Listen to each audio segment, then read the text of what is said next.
হয়তো সবকিছুই শান্ত হয়ে যাবে খুব শীঘ্রই, মোমবাতিও গলে যাবে, মানুষের ভিতরে জ্বলতে থাকা আগুন ধুঁকতে ধুঁকতে নিভে যাবে।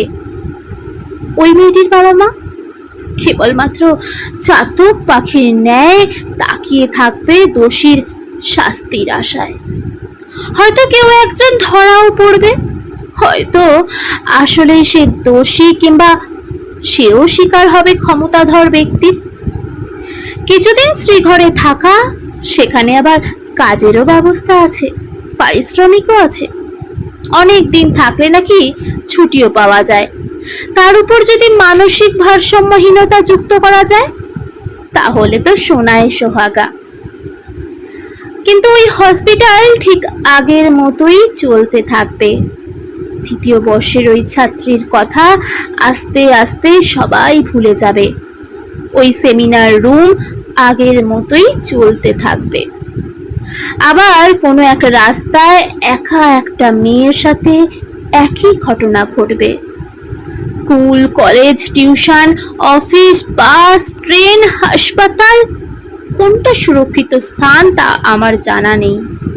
মৃত্যুর পরেও প্রশ্ন উঠেছে, সে কেন একা গিয়েছিল?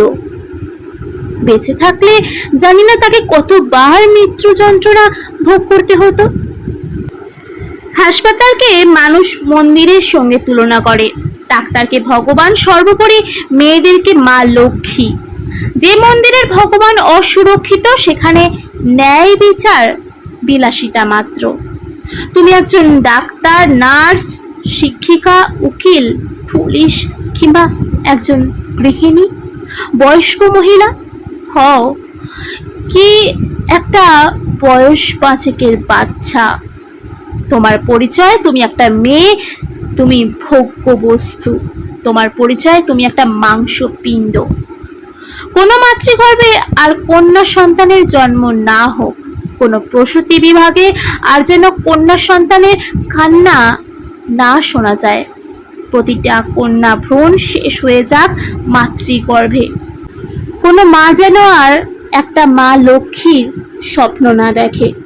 এই পৃথিবী মেয়ে মুক্ত হলেই হয়তো এই পাপ মুছে ফেলা সম্ভব।